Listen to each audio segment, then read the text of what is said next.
What's going on, golf addicts? It is the ZoZo Championship week. ZoZo! We are Woo! here. I am David Barnett, otherwise known as DB. This is Pat Perry, also known as Pat Perry.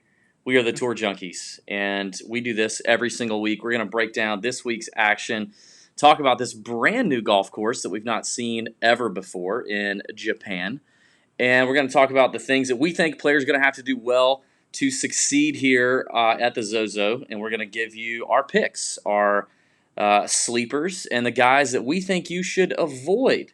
We're going to have a good time doing it, is what we're going to do. We're going to talk a little bit of DraftKings. We're going to talk a little bit about outright betting, my bookie kind of stuff. We're going to have a lot of fun on this episode. Tonight, we have, at the end, we have DB Down in the DMs segment is back.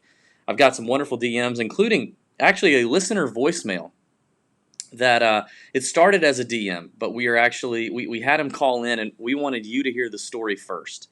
It's very interesting, and he has a dilemma, and he wants our help, and maybe you guys can chime in with some help for him. And we've got a few other DMs as well that we're going to get to. But if you're watching live on YouTube, I would invite you to go ahead and throw in some questions in the chat that maybe you would have me come back to and hit in the DB Down in the DM segment near the end. Pat, podcast juice tonight. What you got, buddy? A little Tito's and with some club and a splash of. I didn't have a lime, so a little splash of lemonade in there. Just to get some lemon in there. Yeah, it's good. First one. Usually I have one before the show, but this time I'm starting with this one because we had baseball and all that crap with the kids tonight, and the wife's out of town. So by the way, I'll say this right now. My youngest was very upset about me recording the podcast, as he said, away from the house. Even though I'm in the bonus room, he has to walk through two separate doors to get up to me. So if for some reason he's freaking out, it could happen anytime. We're both, you and I both, we got kids, we got real life around us, and so there could be interruptions tonight, but I don't know. We'll see. Well, my podcast use, I got to give a quick shout out, and we're gonna talk about it briefly after the picks. Our boy Bill Brower, who won the Tour Junkies member guest contest back in the summer, our guerrilla marketing contest. We flew him in from New Jersey this past Thursday and Friday. We had a great time with Bill. Such a great guy, loyal TJ listener, big fan of him, and he came bearing gifts, Pat. He is from up in the Jersey area, but a friend of his does a little Stateside Vodka is the name of the company. Stateside Vodka, and it's out of Philadelphia. You can see it's been in the freezer, so it's in great condition right there. See that? That's beautiful. But what's it? Nice. So I'm giving. Love it. I'm giving that a shot right now. That's in the old podcast juice. Now this is interesting. It is gluten free. It's kosher, 0 sugar, and 0 carbs in this vodka. So I'm drinking that with my LaCroix and my little bit of peach schnapps and my lime, and I'm trying the stateside Urban Craft vodka, and I got to say it is very smooth so far, very smooth. Also, word on the street from our YouTube followers and those joining live is Pat is fully pixelated and blurry AF. Gotta love it. If anyone on this broadcast should be blurry, I believe it should be Pat. So I'm glad I'm nice and clear. It's probably a good thing. It is funny. I guess that's why you show as being blurry and pixelated to me. Yeah, maybe. I don't know what to tell you. I really don't. I mean, there's the Wi-Fi thing is sitting right next to me. Pat says he pays for the expensive internet, but I don't know. I'm not convinced. I'm not sure he does. But Pat, why don't you hit us with what information you do know about the old ZoZo and this golf course that we're playing on, the Accordia golf course in Japan? Yeah, Accordia Narashino Country Club, just outside of Tokyo. I can't remember the name of the little city they called it there, but basically it's Tokyo, Japan. It is Chiba, Japan. Chiba, okay, Chiba. It is a par 70, 7,041 yards. We got another 78-player no-cut event this week. So basically like a World Golf Championship if you're thinking about strategy on how you're going to play it. bent grass greens. This is a tree line course where I think accuracy is going to be key. It's sort of a course that reminds me of like a Hilton Head or something like that, just where you got some dog legs on some of these par fours. You've got where ball striking is key, small greens that are heavily protected by bunkers. So I think that's kind of maybe a course that you want to look at as far as a comparison. It's an interesting layout though, as far as the par fours, fives, and par threes. You've got 5 par threes actually, 10 par fours, and 3 par fives.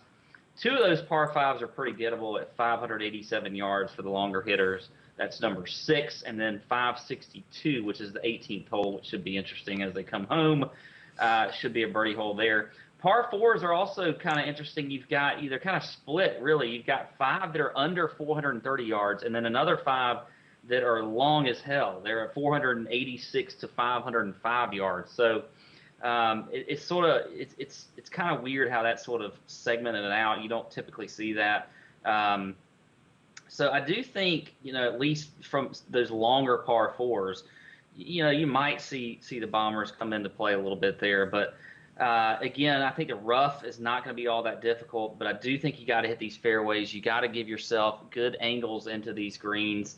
I think you're going to see the Bombers, though, back off a little bit as far as the driver's concerned, especially on these dog legs, because they're not really going to be able to cut corners and things like that. And just in order to give themselves the best, way to attack these greens. But it's a new course, so we're really going to find out a lot once they get out here. But stats I'm looking at are definitely form. I'm looking at driving accuracy, ball striking, which is something I always look at on a course like a Heritage, something that's very tight and tree lined with small greens. Scrambling as well, though, because if you miss the greens, I want guys that are able to hit, get it up and down out of bunkers. I like that. And then greens in regulation with a little bit of emphasis on proximity. Another stat I tend to like when you got small greens. So there you go. We got no past champs this week because it's a new tournament. And excited to get started. Get good field. We got Tiger in there, Rory in there, Jason Day, Hideki coming off the Skins game. I watched 0 of that, by the way. Did you watch any of that Skins thing? I did watch that. I usually do like to catch late night Skin, but I did not make that happen this week. I did watch the highlights, though. I did watch the highlights, and my observation was Tiger did not look great. Hideki's irons were off. And, Jason Day just continued to chip and putt better than everybody else, and he did it on the right hole, so there it was. Interesting exhibition. There are parts of it I liked. If you're going to start throwing in the exhibition, though, as narrative for players you like or don't like, I'm not having any of it. But I'm not having any of it if you're setting yourself up for that. Okay. Well, I did not watch it. I mean, I couldn't bring myself to stay up on the East Coast starting at midnight to start watching that. Although I would have loved to, I wish I could have, but no, thank you. But yeah, I mean, this course didn't look that bad from in terms of like from the rough. The rough didn't look terrible. But I agree. I think this is kind of open to any type of player. It looks to be open to any type of player, a short player, a guy that hits it really long. It did not strike me in reading about it and looking at like the course, like the course overviews and things like that. It didn't strike me as an overly, Bombers track like Jeju did, last week. So I think it's kind of anybody's game. And I think, you mentioned 78-man field, no cut event. From a DFS perspective, I think you attack it the same way that we attacked last week. It is primarily, if you're playing DFS and you're playing in tournaments, it is primarily about ownership and having that ownership leverage. For me personally, I like a number of guys up at the top that I think will be chalky. I'm going to play them anyway and try to find a little leverage in the middle or down in the bottom tier. I see a lot of value in the 6K, lower 7K, similar to last week. But it's a great field. It's a really strong field. It's a stronger field than we saw last week. And just while we're talking about last week, we normally hit this later, but your perfect lineup last week was Justin Thomas, Danny Lee, Cam Smith, Byung-Hun An, Kiradek, Afi Barnrat, and Kevin Streelman. That would have scored you 671 points using $48,700. So it's kind of a, I mean it's kind of a studs and duds. JT in the lineup there. Cam Smith and Byung-Hun An were in that 9K, 8K range, I believe. And then Danny Lee was in the 6Ks. So I think it's a similar approach. I just think you got to find some ownership leverage on this golf course. But I'm looking at ball striking a lot like you, but I'm not leaning as heavily towards the bombers. I need good iron play, and definitely looking at bent grass guys, as this place is primarily bent grass. Looking at guys who can putt well on the bent grass surfaces. So that's it for me, man. Let's get to it. I'm gonna have you start tonight. I want to see who you're kicking with in the 9K and above range, which is a pretty stacked little spot on DraftKings. You've got three GPP plays we're going to get from you, a cash play, and who is going to be your fade in this range? Okay, well, so I'm going to start with Hideki at 10-7, the guy you just said you didn't think he was hitting his irons well and whatever in an exhibition match, but it really didn't look great though. I'm just saying it really didn't look great. Plus, hometown event, first ever hometown event in Japan on the PGA Tour. I think he's going to have some pressure, some added responsibilities. There's always the putter that you worry about with Hideki. That's just always the narrative, and I get it, but I like Hideki. He did finish third, by the way, last week at the CJ Cup, so wasn't like he was playing terribly last week. You look at the stats, he's scrambling, he's third. He's 8th in the field in greens and regulation. I mentioned these greens being pretty small, so he's hitting greens.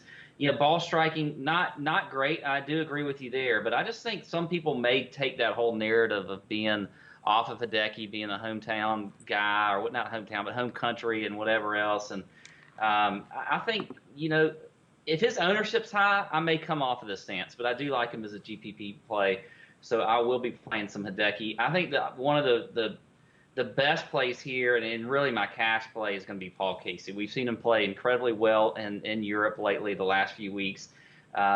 Checks all the boxes. 7th in ball striking, 6th in strokes gained approach, 2nd in greens and regulation. He's 4th in proximity.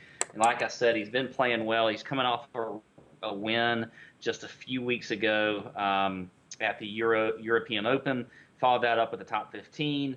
So I think for cash play games, or if you want to use them for GPPs, I like Paul Casey. I do think he'll be higher owned at 10-1. A couple other guys, though, that I think are going to be interesting. I think Patrick Reed at 9,600. He's coming in good form. He's played some European Tour events. He was 15th at the KLM Open. He was 4th at the BMW Championships, which had a good field. Checks the box in ball striking. He's also 5th when you look at strokes gained putting on bent grass greens. So I think Patrick Reed is kind of coming in a little bit of a sneaky spot here at 9,600. So for a tournament play, you get him for 4 rounds. I do like that. So he will be one of my GPP plays. And then a guy, I guess, I don't know, he's like a Wyndham Clark, a guy I can't quit, and that's Tony Finau, at 9,200. I love him this week. I think that's a great price for him. You look at the stats, he's 3rd in ball striking, 4th in strokes gained approach, 9th in greens and regulation. I think this is a good spot again for Tony Finau to show up well. He did that at the Shriners at the last event we saw him. He was a top 10. So I do like Tony Finau as a GPP play. My fade is going to be, and I think it's just a sucker price, and this is an easy fade, I think, but it's Tiger at 9,300. I think he's being put there in that price range, so people play him because everybody loves to play Tiger. Because usually I think you would see him a little bit higher owned, but I'm not, coming off surgery and whatever else, I just can't play Tiger here. If you want another fade too, look, I think Jordan Spieth top 10 last week was the total facade. I mean, if you're talking about being accurate off the tee, I played him some, I did too. But you didn't have to be as accurate off the tee last week as you do this week. And I don't know. I'm not a big fan of Jordan Spieth at 10,000, so that's kind of a bonus fade coming off that. But he's probably still going to – if he's low – if I go in and I check the ownership on him, though, and he's like 6, 7, 8% like he was last week, then I'll probably play him again. But I don't know. There you go. Yeah. All right. Well, that's interesting. Not a whole lot of agreement here. Yeah. The thing for me with Hideki is just the 10-7. If I'm going to play up, I would rather the only guy over 10K I'm going to play is going to be Justin Thomas again. I'm right back to JT this week. Had him last week. Loved him last week. And I think there's no reason to stop him now. He's rolling, man. I think JT is as dangerous as anybody in golf right now. I know Brooks is number one and Rory's up there and all that, but I think JT's just as dangerous as anybody. I can't argue with you. I mean, I think he's a good play for sure. So I'm going to start with Justin Thomas. Then I am going to go to a guy that I faded last week, and I think it was a good fade. He finished 30th, near middle of the pack, but if he was like the fourth highest priced guy, and that's Victor Hovland. But now we see the price goes down a little bit, and this is where when you're playing DFS or when you're betting, you got to remember it's about value. And when we fade a guy, sometimes it's just we have all these other reasons we want to fade him, and sometimes it's because the value's just not there. And last week, I don't think the value was there for Hovland, and it wasn't in a field like that. But I do like the value now at 9,400 dropping down. This kid checks. I mean, all the ball striking stats I looked over the last 12 rounds still, just looking at very recent form, trying to capture only fall swing events. He's third off the tee, second in approach, second in opportunities gained, fifth in greens in regulation, and he's 16th in strokes gained putting on bent grass for his career. Short career, but this kid is unbelievable. The ball striking is fantastic. So I think Hovland at 9,400 is a no-brainer, and I think he's going to be chalk. I think he's going to be very, very chalky. I mentioned I don't mind eating chalk on a solid player that may be a little higher up, but I'm going to try to find an edge near the middle or the bottom of the pack here. And then I'm with you on Tony Finau. I had him marked. I like Tony here. Definitely checks the box in ball striking. I just, I think he's going to kill it. Ninth at the Shriners, $9,200 feels like a wonderful price for Tony. So I'm going JT, Hovland, and Finau. Again, all three of those, I don't really feel like you're going to get a huge GPP edge. Props to you for your guys. I mean, I think you're going to get an edge with Reed. I think you may see an edge in Paul Casey, maybe. But yeah, I'm going a little more chalky here. And I'm definitely going to go JT in cash. We talked about this last week. If you're playing cash DFS, a 78-man no-cut event is more like a tournament than most weeks playing cash. So I still think you got to have some. You have to have some level of differentiating your lineups. And I think in cash, a lot of people are not going to play Justin Thomas at 11-8, and I just love the upside. And then you can fill out the rest of your lineup with guys you're guaranteed to get 4 rounds out of. So I'm going JT in cash, and I had Tiger written down as my fade as well. He didn't look fantastic at the exhibition event, which is what we got to see. Arthroscopic whatever knee surgery a couple of whatever ago, and first event back. I think it's definitely appropriate to kind of wait and see. Now, I do think you're going to come, you're going to get ready for lineup lock on Wednesday night, and you're going to think, wow, Tiger's going to be like 7% owned or less. That's attractive to me. Whatever. If you want to do that, go ahead. I am not going to do that. So that is the 9K and above range. I'm going to start my betting ticket with Victor Hovland. He is 30-1 on my bookie currently. I think that is a very attractive. I think that's a very attractive wager, 30-1. You're not going to go shorter. I mean, last week you were all about a short guy is not going to win. Short guy is not going to win the CJ. I said I had a feeling. I said I had a feeling, and that wasn't correct. But I mean, you look at the leaderboard after Justin Thomas. It was Danny Lee. I thought I was going to have another. I had another Wyndham Clark sweat until like the second hole on Sunday. He was 4 shots back on.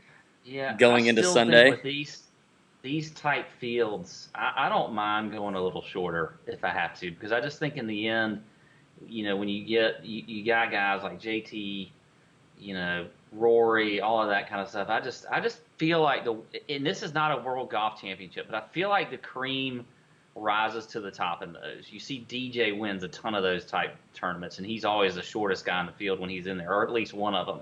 So I just feel like in these fields like this, now not necessarily last week. I think you're probably on the right track last week, but when you got it with Casey and Hideki and Rory and JT and Fleetwood and all of these guys, I just feel like you can take some of a chance at some of those shorter odds guys, but put a little more money on it, so you got a little more return. I know you like the return, which everybody likes. So if you're going to bet the shorter odds guy, put 3 units on it instead of 1 if you want to. I don't know. No, I like that strategy, and I mean, and I think that this week's tournament, the field is stronger than last week. Last week you could easily narrow it down to like 50 guys. I agree. Yeah. And so going a little longer made sense. I think this one's a little bit stronger.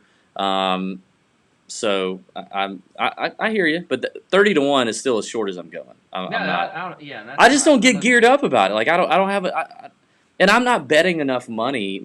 My unit is not big enough to get super geared up if I hit somebody at 16-1. I don't. I mean, I guess we could throw more of those out there and pad our betting record stats, but I'm not interested in I'm just not interested in doing that. Okay, somebody said, or Josh Kistler said, either I'm getting more intoxicated or Pat's connection is getting clearer on YouTube. And I think he's right. I think he's not. He may be getting more intoxicated, but your connection is getting clearer. So congratulations to you, Pat. I'm not sure what you did, but it's working for you, bud. It's totally working for you. 100% certain I did nothing. All right, let's get to the 8K range. Just a rather small range here. I'm going to go in tournaments. I'm going to go back to a guy who disappointed me a little bit last week with a T26. It wasn't terrible, but it wasn't fantastic. I'm going to go back to Cabrera Bello, who I know was fairly chalky last week, and I'm thinking maybe some folks hop off of him. I think with Byung-Hun An, Sung Jae Yim, Jason Day up top, I think he gets overlooked. So I'm gonna anticipate slightly lower ownership on Cabrera Bello. The guy has been playing really solid golf on the European Tour, and the T26 last week wasn't terrible, but it wasn't great either. So I'm thinking I'm going to get a little leverage with him in tournaments, and then I'm going to go with a guy who we haven't seen since the Shriners, but in the Shriners and the Safeway, his last 2 finishes, he finished 4th and 2nd in both of those events, and that is Adam Hadwin at $8,100. He is 6th in this field putting on bent grass. Checks a box in approach play, greens and reg. Doesn't hit the ball a long way, but definitely doesn't find himself in a whole lot of trouble. And I do think, at least I'm guessing, I don't feel like there's going to be a whole lot of talking heads talking up Adam Hadwin in terms of DFS. So I'm interested to see what his ownership will look like. But RCB and Hadwin for me, and then it's hard to avoid Neiman at all. I was glad to get on Neiman and not Matt Wolff last week, as Matt Wolff was pretty terrible. But here we are again with Joaquin Neiman on bent grass, which he really, really apparently enjoys. I threw out a nice little Joaquin Neiman on bent grass stat last week, paid off again at the CJ Cup, and I love him at 8,200. I mean, that's a price that's really hard to avoid. So I've got him as a cash play. And if you want to play him in tournaments, play him in tournaments. I think it's hard for me to fit him in too many lineups in tournaments if I'm going to play, Hovland and Finau and JT, because I think those are chalky up top. If you throw in Neiman, now I'm getting a little too chalky. If you take out some of those guys, maybe find some leverage elsewhere, or I'm wrong on my ownership projections, maybe roll with him. All in all, I just love Joaquin Neiman here. I think it's fantastic. A guy I don't love is Sergio Garcia, who we both talked about last week and greatly underwhelmed. And it was just all around bad, actually, for Sergio. Finished 60th at the CJ Cup. I'm not gonna keep with it. He frustrates me to no end. I never get Sergio right. I don't know what it is. He seems so attractive at times. He's been playing well on the European Tour. He comes to CJ Cup and sucks it up. I don't know. I could see Sergio getting. Sergio strikes me as one of those guys who would get really irritated at the Asian media, which, by the way, was absolutely not Asian media, the Asian galleries. Absolutely electric. Okay, if anything, it is worth staying up to watch this, or at least watch the reruns to catch the Asian galleries. It was fantastic. All the it was just fun to watch. I could see Sergio getting lit. He might helicopter a 3-iron in some Asian lady's skull before this is all said and done. So I don't even know. You got a high risk of camera shutters going off a lot. I mean, let's be honest. It's a stereotype, but Asians take a lot of pictures. You never know what could happen. I feel like Sergio could just lose his mind. I mean, it may be a stereotype, but I just know from years and years of going to the Masters that's they do. Dude, at the Masters, they literally will take a picture next to the trash cans, like the green bag trash cans. It's great. I remember one time going up to the Augusta Country Club, and there was a group of Asians there, and they were taking pictures, and I thought, like, I think I had to literally go up and tell them. I was like, this is not Augusta National, because you could tell they thought they were at the Augusta National. I was like, no, this is Augusta Country Club, so the National is right next door, but you got anyway. So it's kind of fun, but all right. So yeah, I mean, well, no, I can't. Okay, go ahead. Sorry. Were you going somewhere you shouldn't? No, I don't think. No, let's just go on. Okay. Anyway, I don't know what the hell you're talking about. God, so we apparently got a comment now. Hilarious. I'll tell you what, Josh Kistler, he's in the running for potentially one of the funniest listeners we have. I mean, he's a quippy guy. He's very pithy. Very pithy.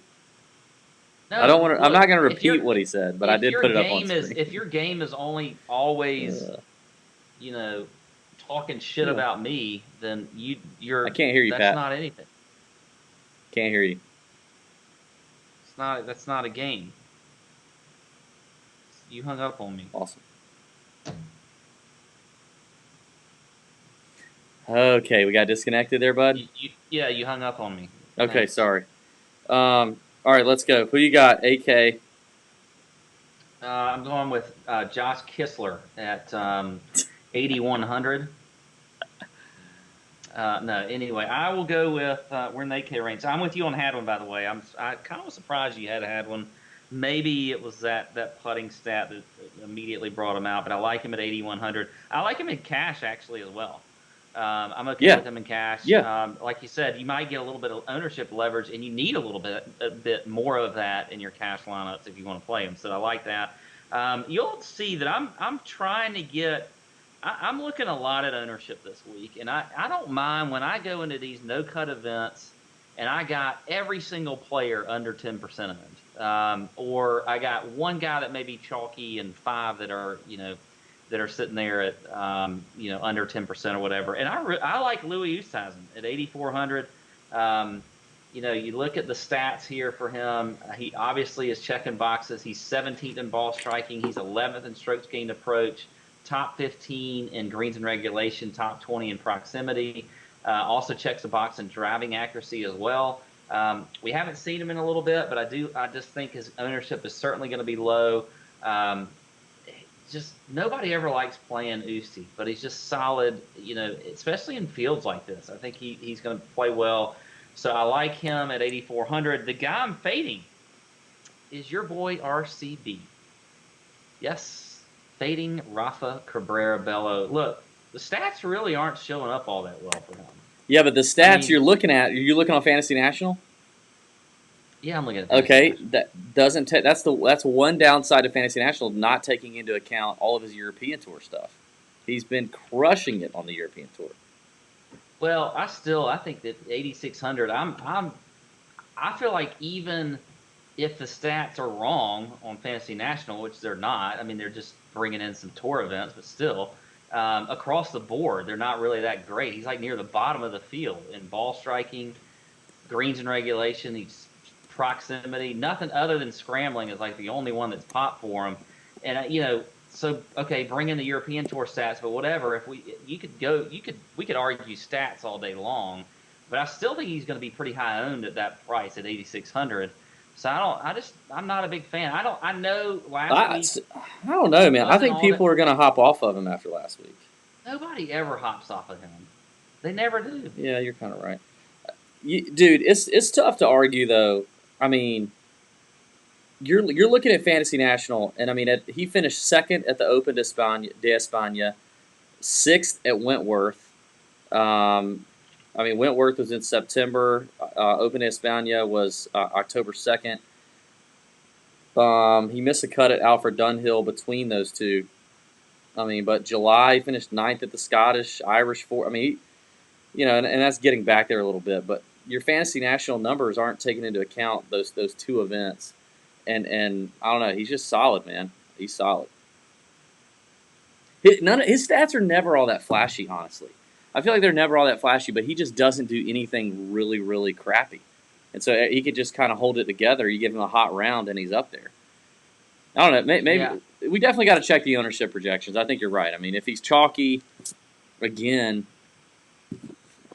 maybe. If he's as chalky as Neiman, like if I had to pick one, I'd rather have Neiman. But I feel like you're going to get a lot more ownership leverage with RCB. But if come Wednesday night you look at it and you're not getting that, then I would probably go Neiman. Yeah, I don't know. I'm just not. I feel like he's going to be a little bit chalky, and I want to fade him, but we'll see. Okay, you done in the 8K? I'm done in the 8K. Well, I was looking at the betting, my betting, some of my. I think Joaquin Neiman's interesting. He's at 45-1. He might be the only one in this 8K range that in DraftKings that I'll go to my bookie and bet on. By the way, you can go to mybookie.ag, type in promo code Tour Junkies, get yourself get this 100% deposit bonus. That's right, 100% deposit bonus. Put in $100, you get $100 in addition, $200 now. You have to play with in your mybookie.ag account. Use that promo code Tour Junkies. Not only do you get the bonus there, but they also take good care of you as they've taken care of a ton of our listeners over the last nearly 3 years. We've been working with these guys. We would appreciate it if you guys do sign up and you want to gamble online. Please use that promo code. It's good for us, makes us look good, allows them to continue supporting the show, and it makes our wives happy because they actually see a return on the crap that we do for the show. It's very important. All right, let's get to the 7K range. I think this is a fun little spot here. It is. I'm digging the 7K spot. I'm going to start with Ryan Moore, $7,800.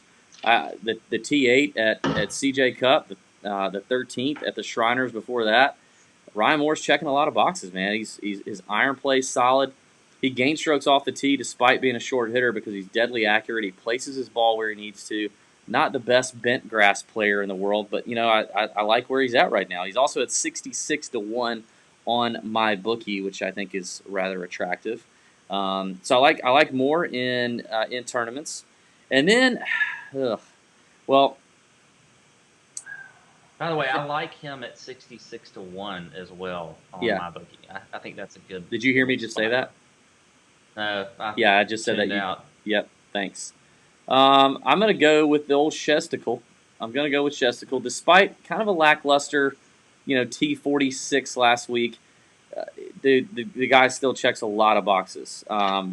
Great iron player, good par 4 scorer. I like Shez here, and for the grasses that he putts well on, bent grass is actually he tends to do okay on old bent grass. And then I got to go chalky with Corey Connors.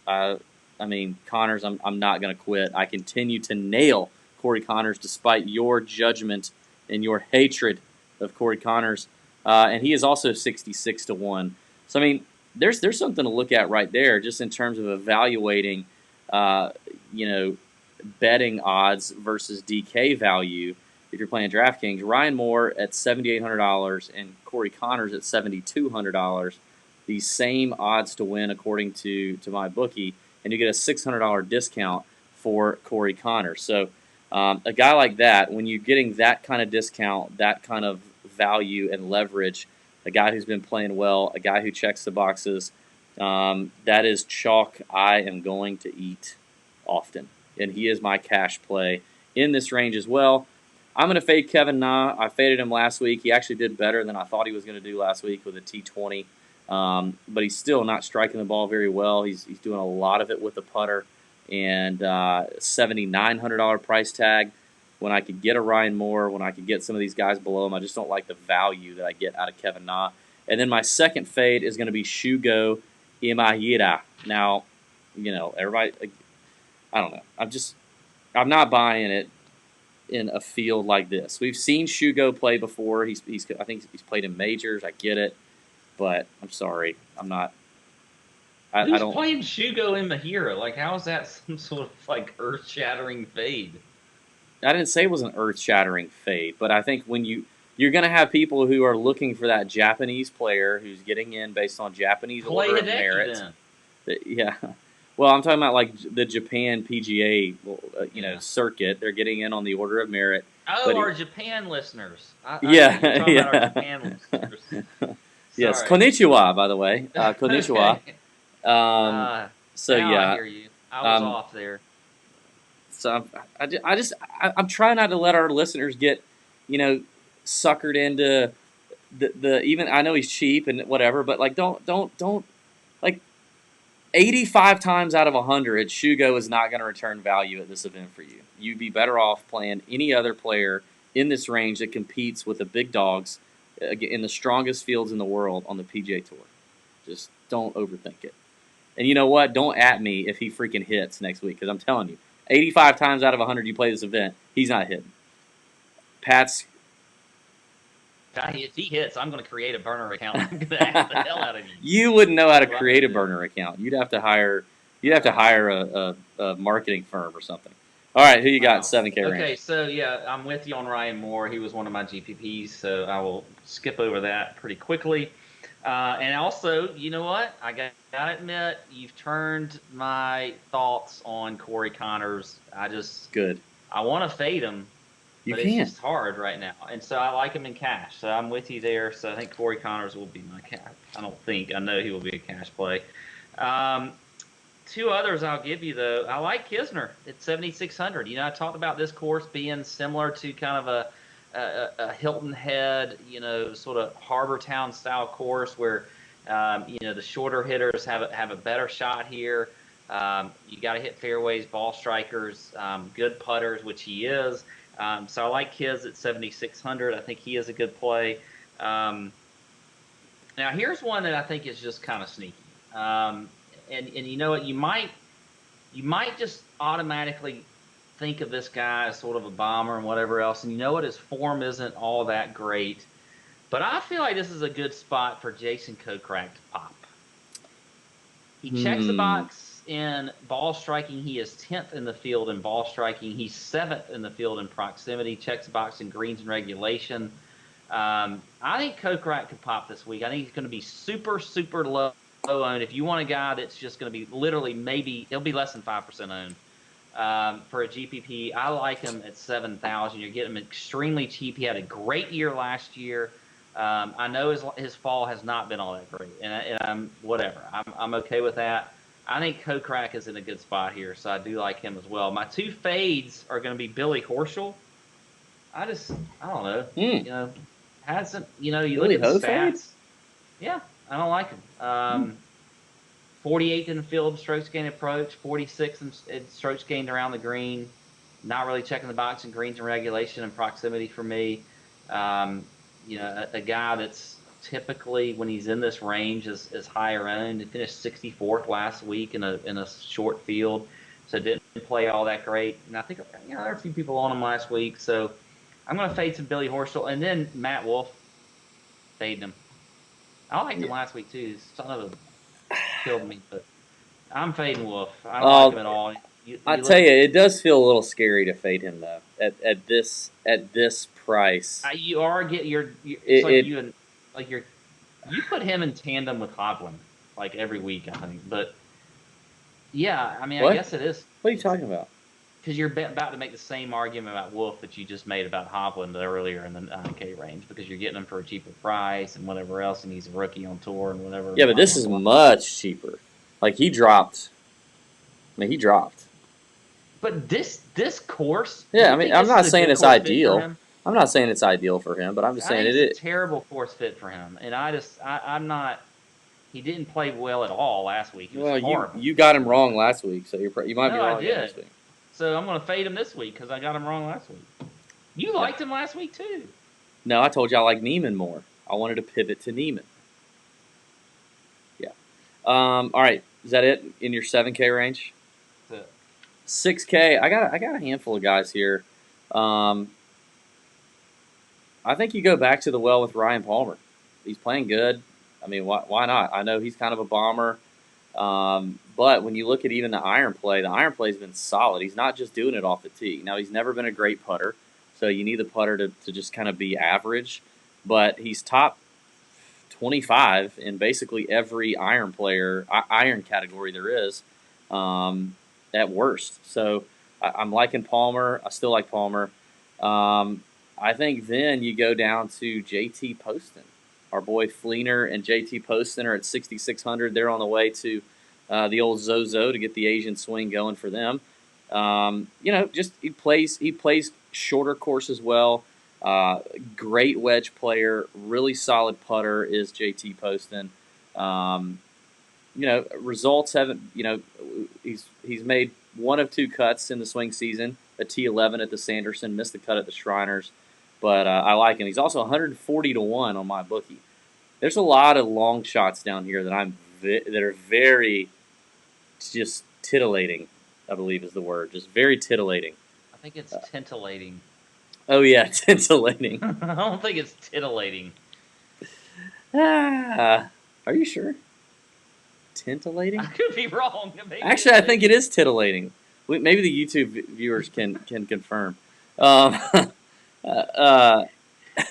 And then below JT, a guy that I don't know that I've played a lot of, but when I'm looking at this golf course, it's just like, man, this feels like a Nate Lashley golf course. It just feels like a Nate Lashley course.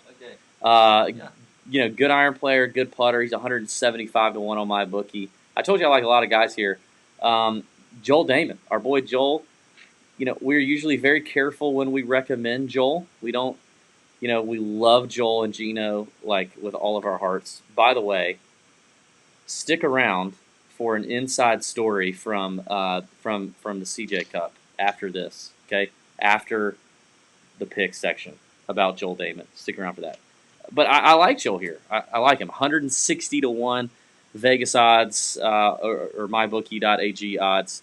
I think this could be an interesting spot for him. By the way, the listeners viewers on YouTube have confirmed it is, in fact, titillating, which I am happy about. Then I got two more. Adam Long, who I know you mentioned last week, playing really solid right now. But, I mean, the dude is 4th in strokes gained approach, 3rd in opportunities gained, and 19th in strokes gained off the tee over the last 12 rounds, according to Fantasy National. He just can't putt. If he could putt, if a few more putts drop for Adam Long, he keeps hitting the ball like he's doing, he's a top 10 machine at this event.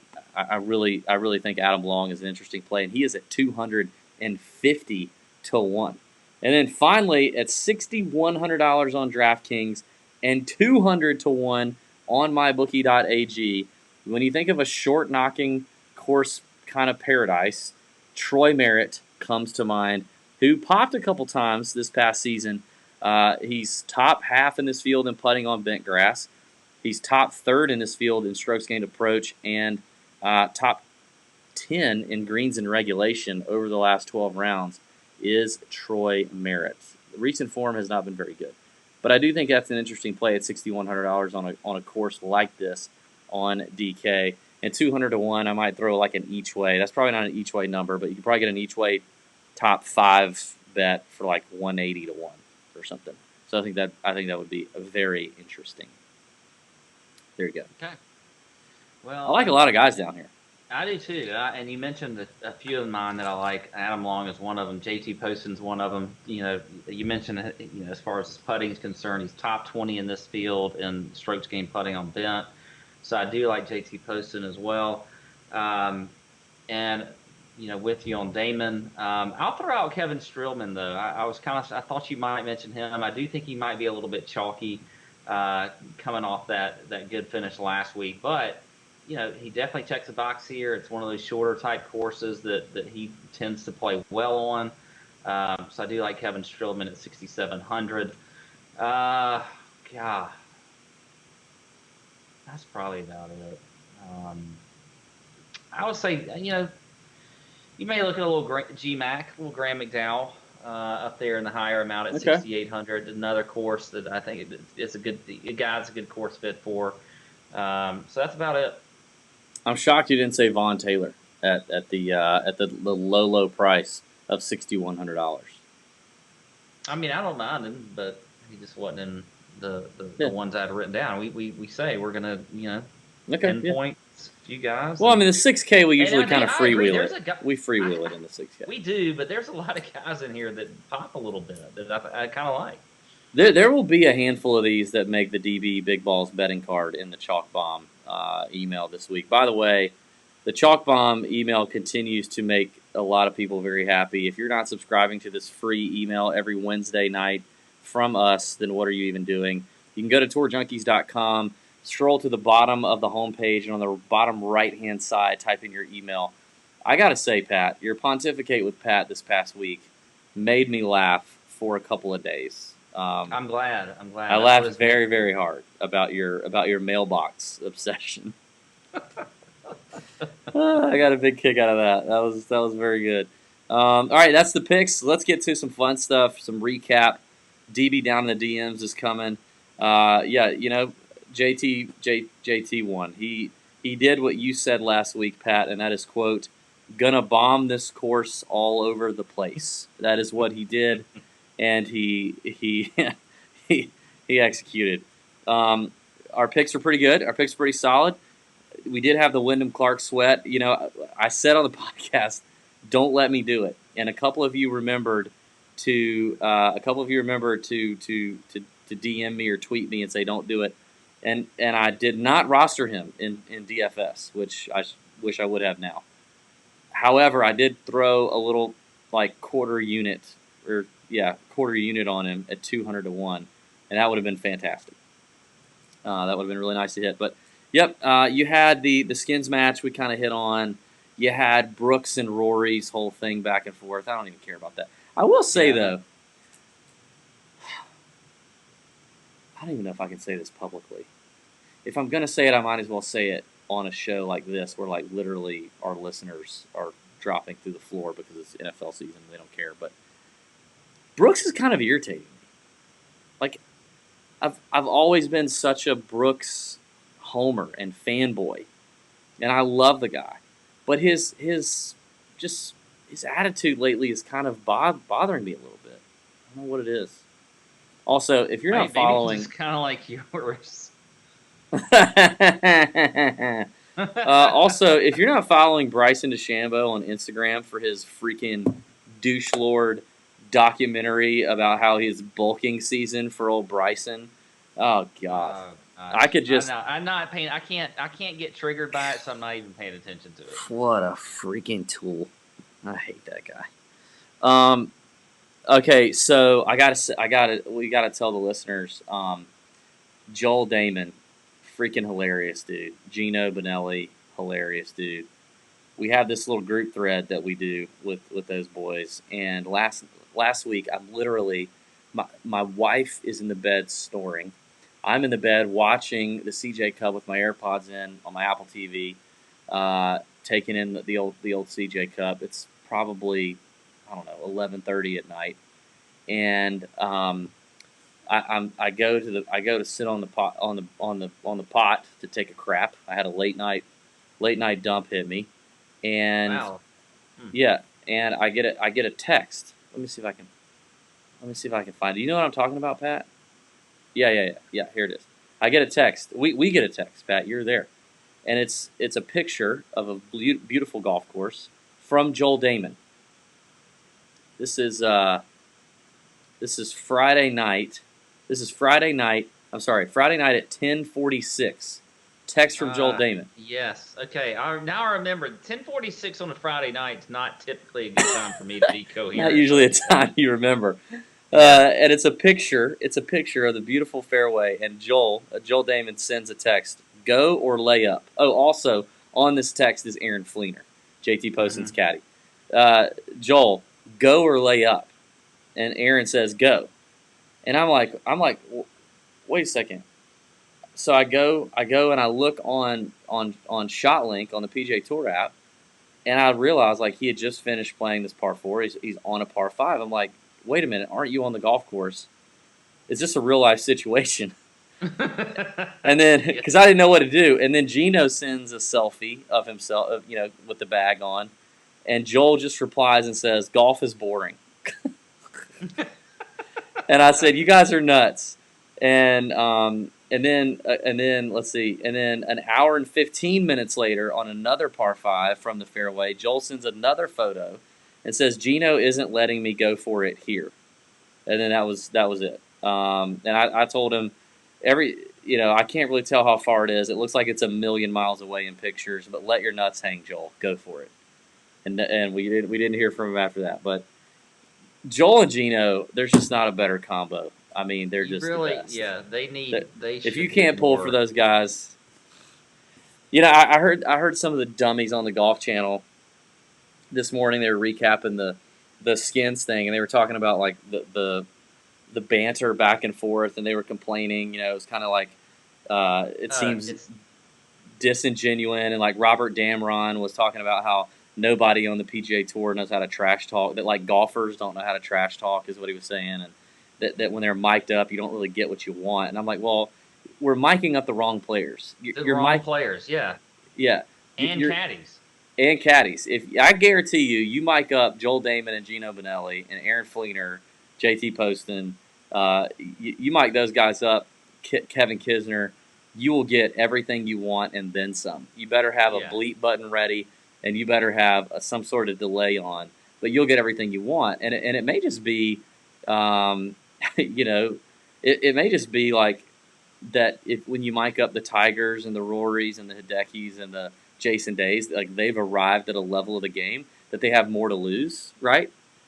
So they're more careful about what they say or how they behave. But it was just such a poor take. I think you're on to something. I hadn't even started to think about this, but you're on to something here. Like I think if you had if you want to do an exhibition, don't bring in these names like Day and Roy. Now look, no. I know bring in the guys that I know they bring the TV ratings. So I'm not stupid, but I'm just saying, like, if you want entertainment, bring the Kizzes of the world, the Joel Damons and Genos and all that stuff, and do an event with them, because you're gonna get way more people entertained by it. It's gonna be fun to watch. It's gonna be good golf, by the way. Probably better golf, actually.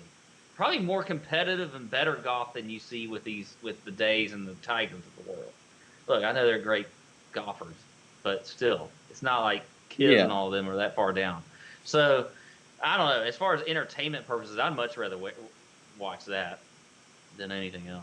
Yeah, but I mean, you've got your, Jason Day and Rory and Hideki. They have sponsorship dollars to lose, right?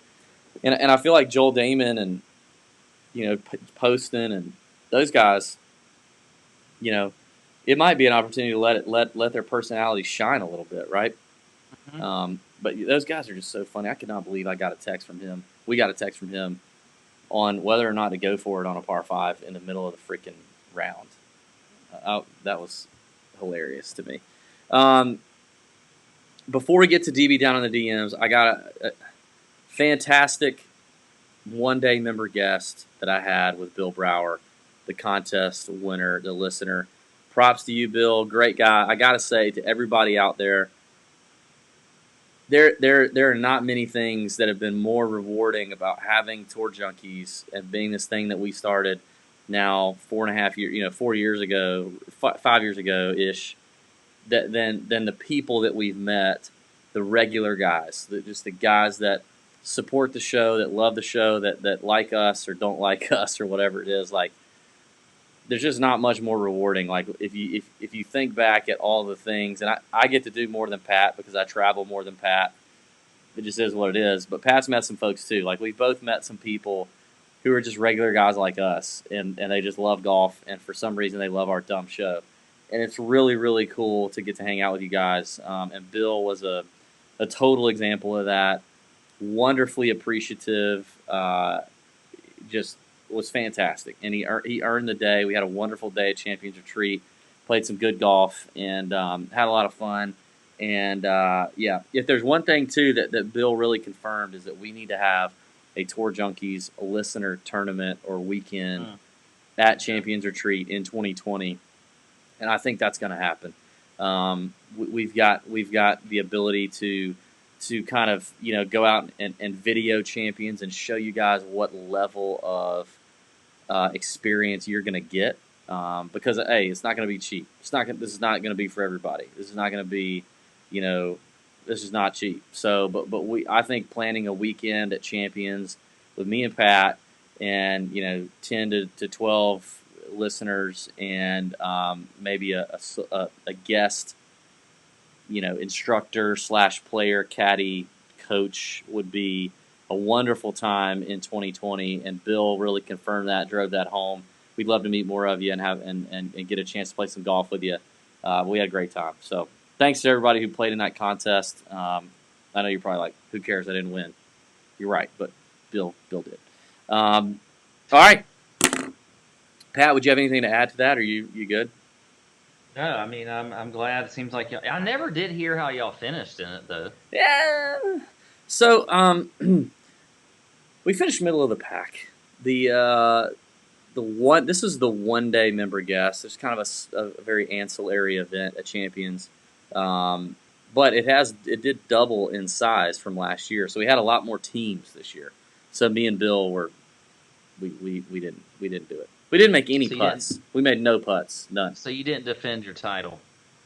Did not defend my net championship title, no. Very unfortunate. Hey, Ash Morrison is on the YouTube feed right now. Our boy Ash. What's up, dude? Much love to Ash Morrison. If you guys don't know who Ash Morrison is, I don't know what you're doing. Resident European Tour expert. If you play European Tour DFS, which right now you should be, because all the better events are the European Tour. But actually, DraftKings doesn't really get the contest sizing right. So you should at least go take what Ash does and then go to mybookie.ag and bet on it. That's what you need to be doing. For sure, yeah. But Ash is, I wish I could have Ash as a member guest partner. I think we could probably kick a lot of people's ass, because Ash can actually play legitimately like professional level golf, and he's from England, so like he knows what the heck he's doing and talking about. Go to tourjunkies.com and read his articles in our blog, One Groove Low, every single week. Ash is the man. Holler, Ash. Thanks for watching, man. All right. By the way, he'll have a write up for the Portugal Masters this week. Check that out. All right, I've got some DMs to get down in. Patrick, are you ready? Yeah, I'm ready to hear DB down in the DMs. I think we got some good ones here.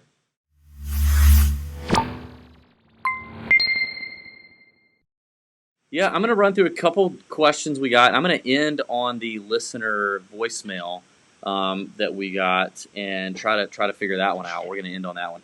So let's start real quick on Twitter. Eric Morton at Father of Twins 13. I would be willing to go out on a limb and say Mr. Eric has twins, Patrick. Wow, poor guy. Poor guy as a twin. Yeah, that's true. All right, now, Pat, this is actually a question for both of us. I'm going to make it for both of us. He says, what was your favorite food as a child, and what is it now as an adult? Well, I can tell you that my favorite food as a child was definitely French fries. Any French fries. My parents laugh at me because I was like 12 years old when I ate my first cheeseburger from anywhere, because all I ever wanted was fries. So my parents would go to McDonald's. I would get back then, super size order of fries, and that would be it.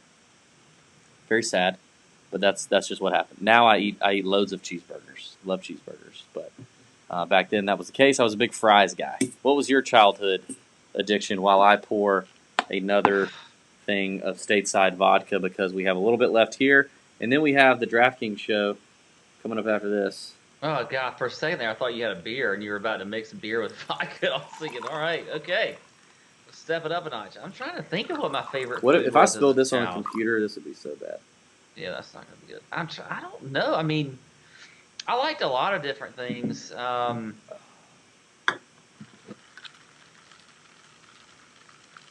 that is a tough question. I didn't even It's think really about it. not that So tough, honestly. But I guess I didn't have a favorite then because I liked a lot of different things. that's lame. I didn't really. I know what my favorite is now: What's your favorite now? pizza and Wine? wings. Pizza and wings. Pizza. Huh. Okay. I mean, I guess I have finer tastes. I mean, like, so you're telling me that your death row meal is going to be pizza and wings? Yep, it is. It's going to be pizza and wings with a side of ranch to dip in. I mean, if you're just asking me, like, it's not necessarily going to be a steak or a Kobe beef or some shit. It's going to be pizza and wings. That's what I want. Yeah, I love pizza and wings. Don't get me wrong. I would probably say if I'm converting this to a death row meal, mine is going to be a That fillet. wasn't the question, by the way. I know, but it's my favorite food. This is what I would do. I mean, who would not order your favorite food on death row for your last meal? You're going to do that. So I want pizza and wings. mine would be a fillet with blue cheese crumbles on top, melted, and a side of béarnaise sauce to dip in, with some floppy asparagus. I like my asparagus floppy, not crunchy. And like some sort of like twice baked mac and cheese, something. And that would be it for me. Yeah. Well, now I will say this. One of my favorite meals since I've lived in Savannah is at a little restaurant on Tybee Island called the Sunday Cafe. Shout out Sunday Cafe. Nobody probably listening knows what it is, but they have that actually. If we were talking like final meals, like death row meals, that might be it because they have the fire roasted ribeye steak that has this béarnaise sauce on it with flash fried onion rings, but they're like little tiny onion rings on top of it, and then flash fried oysters on top of that, and the sides are incredible. Like that would probably end up. That would probably, if I had to request a final meal, that would probably be what it is. But if you're talking about like my favorite foods as an adult, it's just pizza and wings. I love it. Anytime I'm having pizza and wings, I'm in a good atmosphere. I'm watching a game. I'm doing whatever. So it's the whole feeling around just eating pizza and wings that I like. But if you're talking like I gotta have one final meal, I might be going with the fire roasted ribeye from Sunday Cafe. Well, if you weren't on death row before the Sunday Cafe meal, you may be after with all that fried stuff. If you're watching on YouTube, tell us what your favorite meal is right now. We've got a couple of those rolling in. All right, next question, Pat, is from it's another Twitter DM, and it is from Steve Tamagni, and Steve's a loyal listener of the Tour Junkies podcast. We appreciate Steve. He says this is kind of for Pat too, though. Whose PGA Tour career would you rather have out of these guys? Tom Watson, who had 39 PGA Tour wins, 8 majors, and 70 professional wins. Bernhard Langer, 40 PGA Tour wins, 3 majors, and 118 professional wins. Sam Snead, 82 PGA Tour wins, 7 majors, 141 professional wins. Bobby Jones, 9 PGA Tour wins, 8 majors, and 34 tournament wins. Or Arnold Palmer, 62 PGA Tour wins, 7 majors, and 95 professional wins. Whose career would you rather have? Tom Watson, Bernhard Langer, Sam Snead, Bobby Jones, or Arnold Palmer? That's a tough group. I'd rather have Arnie. I was And gonna. I throw in that because not only is it his career, but his connection with the fans. I feel like he lived a lifestyle that would probably been one that I would have enjoyed. Um, so yeah. Plus, I mean, of all the greats, Arnie's probably my favorite. He's my favorite over Jack.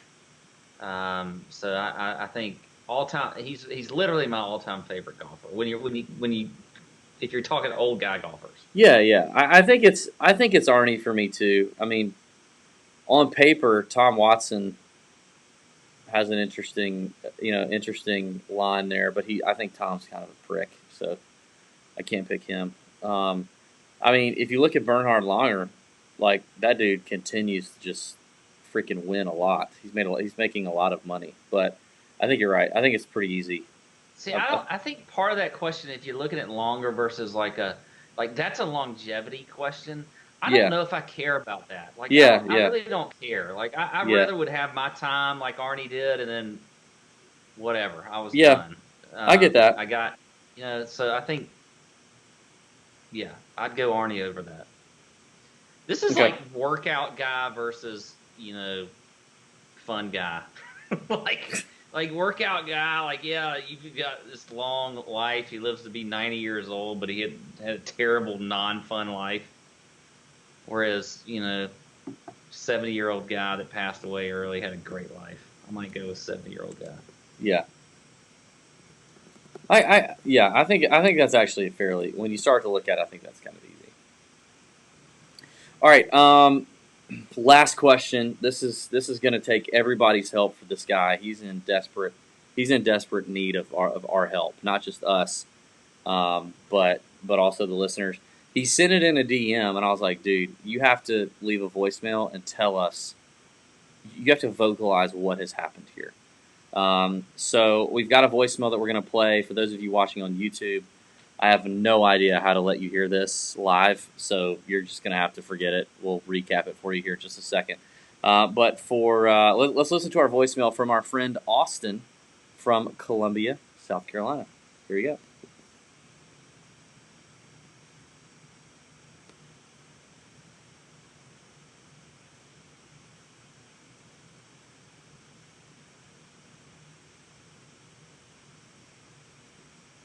Okay, so Quite the dilemma. quite the dilemma. So Austin from Columbia, South Carolina, has some girl problems. Okay, He has some girl primarily, problems.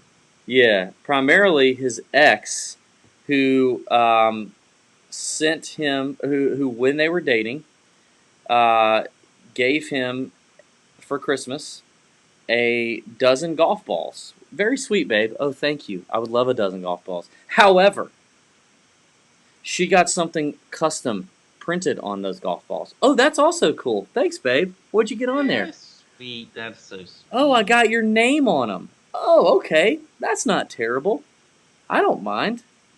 That's cool. Oh, but below your name, I wrote, I love you. Love Meg. And for those of you watching on YouTube, here's a picture that Austin sent us of the golf ball. Austin Hall, I love you. Love Meg. He got a dozen of those golf balls for Christmas. Now, you may say, David, Pat, nothing wrong with that. That's great. Well, yeah, but here's the problem. As you heard Austin say, he made his first hole in one with one of those golf balls, and now they are broken up. And now he's thinking to himself, what do I do with this golf ball? I will forever be reminded of Psycho Meg whenever I have this golf ball. Do I display said golf ball?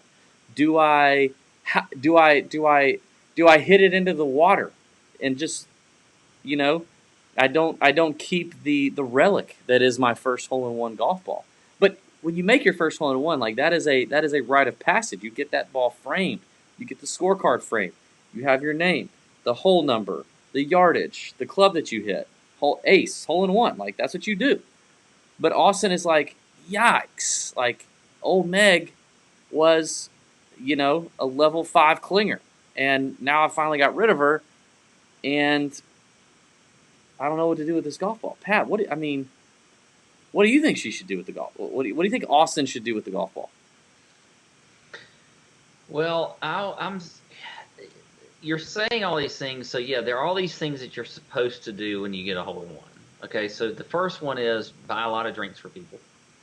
You're supposed to go in and buy drinks at the bar, so you've done that and had fun there. Yeah, frame it and do all that kind of stuff. But I think in this case, you can't. You gotta drop tradition. You can't frame the ball. I think you got to have a ceremonial hit that ball into the ocean somewhere. You still put up a plaque of that you've got you got a hole in one. That's fine. But I think you take it out. You just here's what I think you do. Take that club out of the bag that you hit to make that hole in one, and frame that one. Get a similar club if you need. If you love that club, then fine, whatever. You can get a new club. Who cares?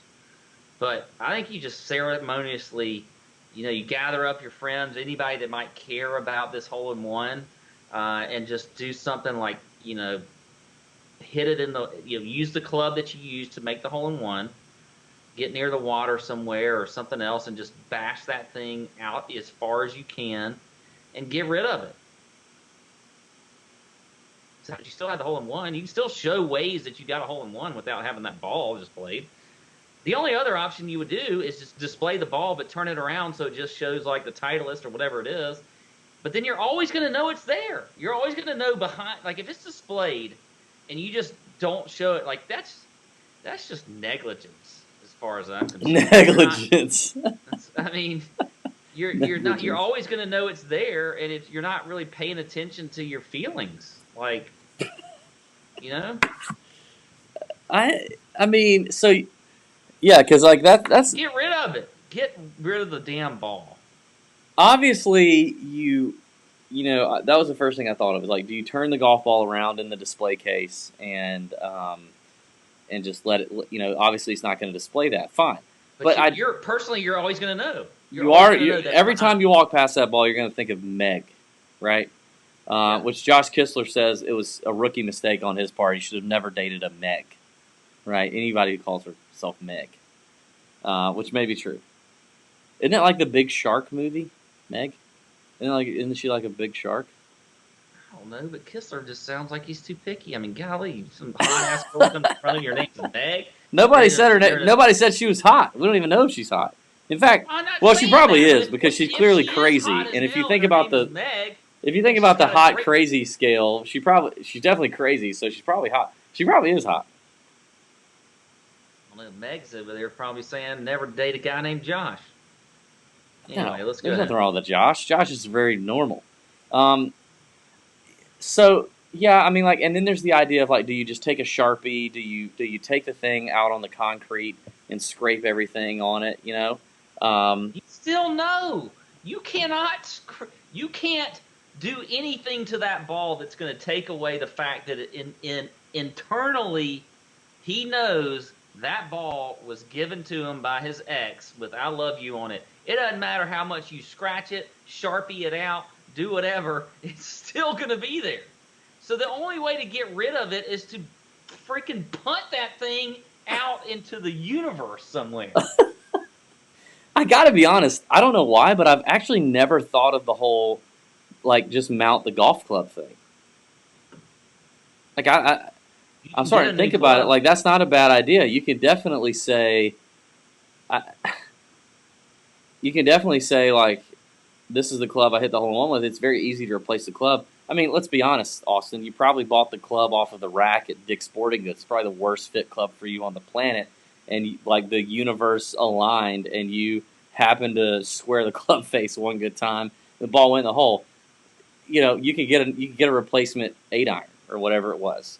But to have the plaque without the ball and just have the club, like, underneath it, plaque and then, like, the club horizontal underneath it. So what piece of equipment is more vital to the hole-in-one, the ball or the club, if you had to pick one piece of equipment? I would think it'd be the club. If you had a hole-in-one and somebody asked you how you did it, in what phase of the conversation would the ball be in? It would be at least third or fourth. You wouldn't say, like, and it was a Titleist 4. Like, you would be like, okay, well, I was 175 yards out and I hit a 6-iron or a 7-iron. It would not – the ball would be, like, way down. Like, nobody would ever say, well, what was your ball? Like, it was a noodle. Yeah. I'm trying to see what type of ball it was. It actually Like, you looks could like. actually backfire, because what if it was a noodle or a pinnacle or something? Like, you want to put the pinnacle up there? I think based on this Nothing wrong with picture, pinnacle. I'm okay with it. I think it's a Bridgestone, but I can't tell exactly. Which, if it is a Bridgestone, I got to be honest, that's another kind of point for Meg. The Bridgestones make really good golf balls. Ash Morrison trolling Pat. He's getting in on the Pat troll on YouTube. He said it'd be a 7-wood for you. your 7-wood would be flushed against the. I can hit a 7-wood. A heaven would. Am I right? Am I right? A heaven would. Yeah. Yeah, I don't know. Like maybe you just, maybe you frame like the club and the tee, and like your glove and the scorecard, and everybody's like, "Yo, where's the ball?" And you just go, "F the ball. Don't worry about the ball." You know what I mean? Yeah, I think you get rid of it. The more I think about it, I think you get rid of it. You're always going to think of Meg. And a hole in one ceremony of getting rid of it would be even fun. Like, gather your friends around and be like, "Hey guys, this is what I had a hole in one. Here's what we're gonna do. We're gonna go to the local pond or whatever lake or whatever. We're gonna go to the golf course, whatever." And we're the local pond. What are you in, like a Podunk, Georgia? You like Vidalia, Georgia? I'm just trying to. Hey boys, just go down that local pond. I'm gonna hit this there ball in the water. Right, like for me, it'd be the ocean. I'd just be knocking that thing out as far out in the ocean as I can possibly find. What if you did that, and then like 3 days later you're out on the ocean, or you're out walking on the beach, you're just like walking the dog on the beach, and a wave comes in, and out of the wave comes rolling that golf ball. I am beelining to wherever Meg is, and I'm going to be like, "Meg, the stars are aligned. Let me tell you this whole story. I'll take you back. We need to be together, because if that happened, there is some forces out there in nature and whatever else telling you that you should be with that person." Yeah. Yeah, I think you just get rid of it, Austin. I do. I'm starting to come around on the idea. There's definitely the argument of like, who cares, man? But you're gonna get married one day. You're gonna settle down to not a Meg, and a hole in one frame is something that a man always has. You're not going. You cannot let that get put up in the closet and dusty and old. Like, you need to pass that down. You need to keep that, and your wife's gonna want to walk past it, and kids, or you're gonna want to be able to talk positively about it without thinking about Meg. Yeah. So there you go. Let's end on that, Austin. There's your advice. If you do decide to destroy the golf ball, video it, man. Let us pass it on. Bill Brower jumped in. Our member guest partner Bill jumped in and says, "Just don't keep her old panties." Great advice from Bill. Great advice. Thanks, guys. Heard of him? Yeah, you probably have. It's fantastic. It's fantastic. He gives us like 45 minutes. Great stuff. Also, coming this week, another interview from a PGA Tour player who gave me 45 minutes of his time, and he was phenomenal as well. Very gracious, great interview, easy interview. Just like teed it up, and the dude knew what to do. So cue that up and get ready. Thank you guys for watching as always. May your screens be green. Head over to mybookie.ag and make those bets. We appreciate you following along. See you.